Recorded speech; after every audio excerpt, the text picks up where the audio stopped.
Hi friends, ഇന്ന് നമുക്കൊരു beef കൊണ്ടൊരു BDF തന്നെ ഉണ്ടാക്കിയാലോ.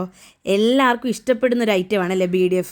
നമ്മൾ റെസ്റ്റോറൻറ്റിലൊക്കെ പോയി കഴിഞ്ഞാൽ BDF ചോദിച്ച് മേടിക്കും. അത്രയ്ക്ക് ടേസ്റ്റി ആയിട്ടുള്ള ഒരു ഐറ്റമാണ്. അപ്പോൾ അതിൽ നിന്ന് നമുക്ക് വീട്ടിൽ തയ്യാറാക്കിയാലോ.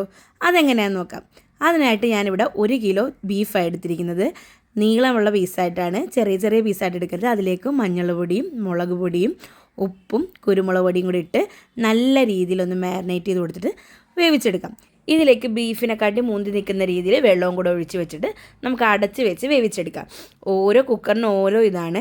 ഞാനിവിടെ 6 വിസിലടുപ്പിച്ചത്. പക്ഷെ നിങ്ങൾ 5 എടുത്താൽ മതി, കാരണം എനിക്ക് ഒന്നും കൂടെ വെന്തതുപോലെ എനിക്ക് ഫീൽ ചെയ്ത്. നിങ്ങളൊരു 5 വിസിലായാലും അടുപ്പിച്ചാൽ മതി. അപ്പോൾ വെള്ളം ബീഫിനെ കാട്ടി പൊങ്ങി നിൽക്കണം. ഇനി നമുക്ക് അടച്ച് വെച്ചൊന്ന് വേവിച്ചെടുക്കാം. ഇനി നമുക്ക് മറ്റൊരു ബൗളിലേക്ക് പൊടികൾ ഇട്ട് കൊടുക്കാം.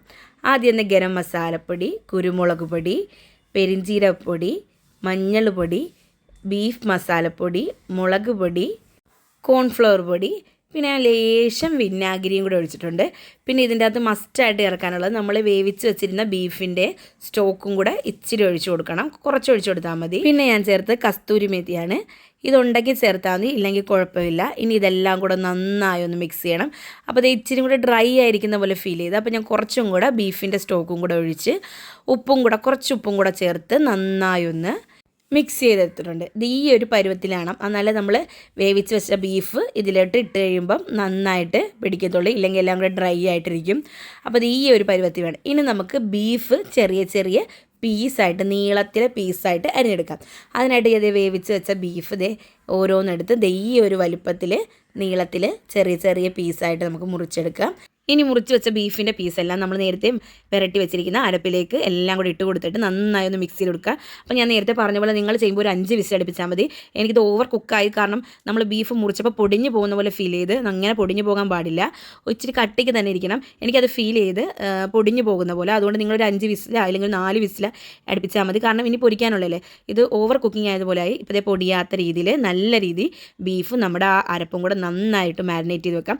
മാക്സിമം ഒരു അരമണിക്കൂറെങ്കിലും ഒന്ന് റെസ്റ്റ് ചെയ്യാൻ വെക്കണം. എന്നാൽ ആ ബീഫിലേക്ക് ഈ മിക്സ് എല്ലാം കൂടെ പിടിക്കത്തുള്ളൂ.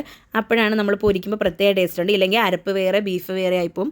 ഒരു മാക്സിമം ഒരു അരമണിക്കൂർ, കൂടുതൽ വെച്ചാലും ടേസ്റ്റാണ്. ഇപ്പോൾ ഒരു അരമണിക്കൂറൊക്കെ ആയിട്ടുണ്ട്. ഇനി നമുക്കിതൊന്ന് പൊരിച്ചെടുക്കാം. ഇപ്പോൾ നമ്മൾ ചൂടായ എണ്ണയിലേക്ക് നമ്മുടെ ബീഫ് എല്ലാം കൂടി ഇട്ട് കൊടുത്ത് ഡ്രൈ ഫ്രൈ ആകുന്നവരെ നമ്മളൊന്ന് പൊരിച്ചെടുക്കണം. നല്ല രീതിയിൽ ഫ്രൈ ആകണം, എന്നാൽ കരിഞ്ഞും പോകാൻ പാടില്ല. എന്നാൽ നല്ല ഫ്രൈ ആയിരിക്കണം. ആ ഒരു പരുവം വരെ നമുക്ക് പൊരിച്ചെടുക്കാം. ഇപ്പോൾ നമ്മുടെ BDF ഒക്കെ റെഡി ആയിട്ടുണ്ട്. നമുക്കിനി ഇത് കോരിയെടുത്ത് ഒരു അരിപ്പ പാത്രത്തിൽ ഇട്ട് കൊടുക്കാം. നല്ല ടേസ്റ്റി ആയിട്ടുള്ള BDF ആണ്. മസ്റ്റ് ട്രൈ ഐറ്റമാണ്. നമുക്ക് പൊറോട്ടയുടെ കൂടെയൊക്കെ കഴിക്കാൻ പറ്റിയ ഒരു ഐറ്റമാണ്. കണ്ടത് നല്ല ക്രിസ്പി ആയിട്ടിരിക്കുന്ന, വായുടെ മേലെ കറുമുറാന്നിരിക്കുന്ന ഒരു ഐറ്റമാണ്. എന്തായാലും എല്ലാവരും ട്രൈ ചെയ്ത് നോക്കിയിട്ട് ഫീഡ്ബാക്ക് അയക്കണം. വീഡിയോ ഇഷ്ടപ്പെട്ടെങ്കിൽ ലൈക്ക് ചെയ്യുക, കമൻറ്റ് ചെയ്യുക, സബ്സ്ക്രൈബ് ചെയ്യുക. അപ്പോൾ പുതിയൊരു വീഡിയോ ആയിട്ട് വരുന്നവരെ ബൈ.